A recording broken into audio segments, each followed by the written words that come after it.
Hello, welcome back. I did not post in November.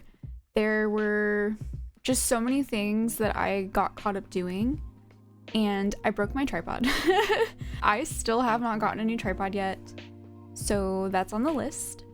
In the meantime, I've been recording like little bits here and there with my phone. So I didn't make it to Earn the Park. I got sick. And it was kind of a good thing that happened. I heard from several people that it ended up being very slow compared to previous years. So with that period of the government shutdown, which was like a month and a half, it really affected a lot of people here with government employees and military and things like that. So a lot of my customers tend to be military or government employees just because of the area that I live in. So the two markets I did have, I definitely felt it. They were still great markets. I had so much fun, but it definitely, like, you could tell. I was telling everyone that I literally felt like a Skyrim NPC peddling my wares to make up for the shutdown. But yeah, so now that's over with. Hopefully it doesn't happen again in January. Fingers crossed. I did a setup video of one of my downtown markets. It was a little chaotic, and I did not end up recording the entire thing because I didn't check the weather. And I'm sure if you follow my social medias, you probably saw my post. I kept knocking my stuff down, which was terrifying as a ceramic booth. Literally the worst experience ever. So I will be getting weights for my tents. We're not doing that again. I had the cutest interaction ever. I can't wait for y'all to see it. It like made my whole day. So that market, totally worth it. Loved it. Loved the experience talking to people. I also need to drop off my box for Pot Swap. If you don't know what Pot Swap is, it's really cool. So basically you sign up and they pair you with a random potter that you will then send them like a mug or whatever it is that you want to make and send to them. And then somebody else will get you and send you stuff as well. So you don't really know who you're gonna get until you get it. I'm really, really, really excited. I've been trying to get into this for the past like 2 years now, but first of all, the first year I was so new that I was like, somebody probably wouldn't want something from me because I'm such a beginner. And then last year I just missed the cutoff. It filled up really fast. So I made sure I was on top of it this year, and I finally got in, so I'm really excited. And I got this woman who lives in California, so I wanted to send her this. This is my Sgraffito mushroom mug from the last batch. I am so obsessed with it. I tried something new with my handles. It's got some fun. Usually I put my handles all the way up top, and they're just normal, like C-shaped with a little thumb rest, but I wanted something more elaborate, kind of like witchy, whimsical. So it's got some more elements down here. Like, it's just cute and fancy. And I carved a little star on the top of the handle. And then the inside is that really cool, I think this is the green tea and black walnut. I thought this would be a really great piece to send out because my stuff tends to be kind of weird sometimes, and when I don't know the person that I'm sending something to, if they're not picking it out, at least this is a little bit more mild rather than sending someone teeth who it would totally gross them out and they'd hate it. I love spooky, but I know it's not for everybody. So this is still kind of, you know, it's black with mushrooms. So I wanted to give a mug. And then I'm also including one of my little worry stones. I feel like a lot of potters do them, but they're just really cute and super easy.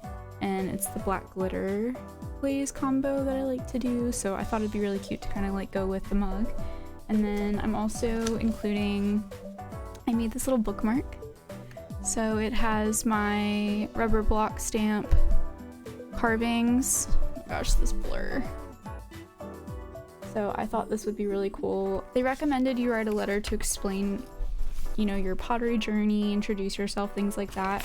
So I just kind of typed up a small little, I say small, it's literally a full page. I didn't even mean for this to happen. It's just, you know, when you're like, I don't feel comfortable talking about myself, but then once you get going, it's like you can't shut up. That's kind of my deal right now. And then obviously a little business card. I also wanted to include one of my little ghosts. I went with Jade. I think it's Jade. This, of course, is escaping me right now. But this is one of the ones with the... So I thought this one was super cute. I wanted to do one that still complemented everything. And this is one of my favorite glazes that I did on the ghosts. I just love it.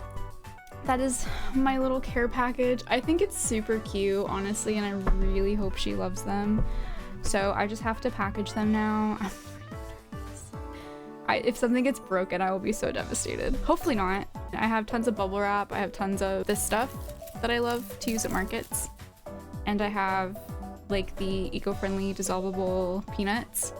Although I have heard horror stories of potters who've used that and the package got wet and then they dissolve. So like, I don't know. Does anybody use those? Like, have you been fine using them? Have you ever had any problems with that happening? Because now that I've heard about that, I'm like, I already bought like a massive bag.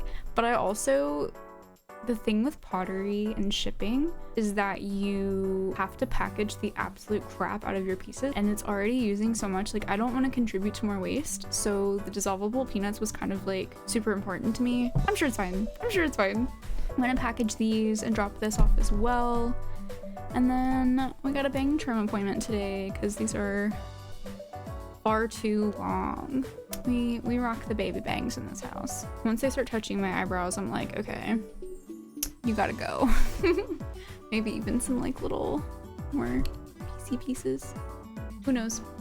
We'll see what she's got time for. I just scheduled a bang trim because that's the biggest thing. So yeah, so enjoy the rest of whatever I decide to put in this video. I don't know if I'll make it the December vlog or if we'll just do like a shorter video just for something. I don't know. We'll see. Anyway, okay. Here we are at the downtown market. As you can see, this is after the windy tent fiasco. I also had to skip ahead and cut some parts out. I didn't realize until going back through the recording that the wind was blowing my dress up and I actually had been flashing everybody, so I'm extremely embarrassed about that right now. On the other hand, I guess they're welcome. So anyway, moving forward, my advice to everyone is to wear some dang shorts. You never know. Don't be like me. When I pack for a market, everything is organized and stored in plastic bins.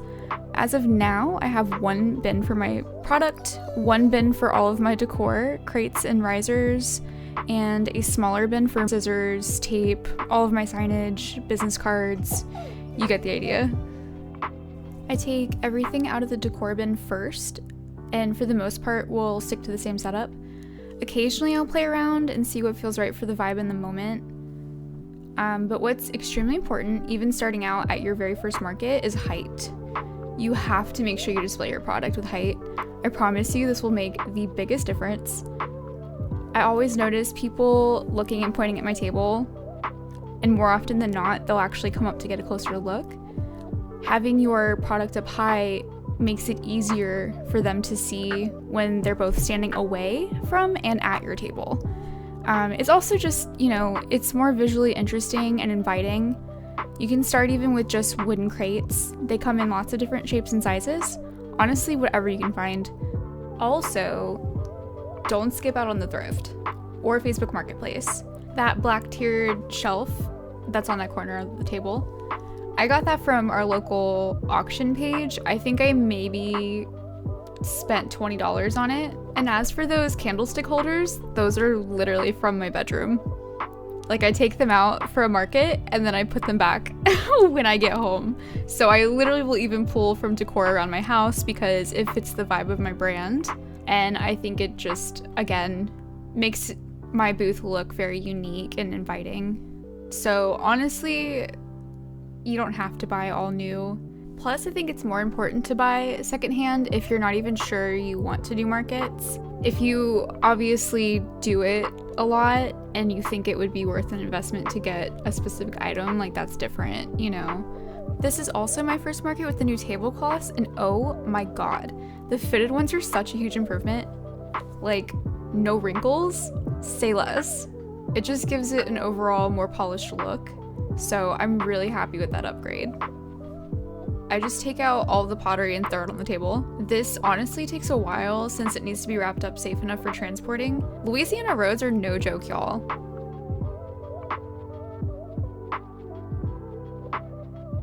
Are you Rosebud? Yes, oh my god, I've been dying. That's so cute. I love the Hago Hay. Oh my god, I've been following you for a while, and I'm like, where are you gonna be? Where are you gonna be? And I can never. So I was like, pin her down. Oh, is that right? Well, yeah. I'm definitely. I already told my husband I am buying something from Rosebud and Mud tonight, and then I'm just gonna continue. I love your stuff. Your stuff is just like straight, it's straight dopamine for me. Like I love it. I really love it. Whatever. I think it's follow your heart. It has not led you astray. Absolutely. So well, thank you for being here. I'm gonna be back out shopping. Like, are you kidding? Was that just like the sweetest interaction ever? I'm probably going to ride on this high till I die. Like, I just love that. I thought about it for a while after the market finished, and this is part of the reason I do markets, is the interaction with people. I'm sure that y'all kind of get this feeling, but you know how with everything that's going on, if you also live in the States, it's almost like you wake up every day and you're still dreaming because everything that's happening is so unreal. I have been struggling really bad mentally, trying to figure out like how to still go about my day like normal while everything is literally hitting the fan. So interactions like this just like really help me, like more than I think anybody realizes, because it's like sometimes I feel silly, like the world's falling apart and here I am trying to sell like my pottery and stuff, but then someone will say how much joy it brings them, and it's like, okay, so it's not entirely silly that I'm sitting here continuing to make art while the world is on fire, because it brings someone else joy in this world that's on fire.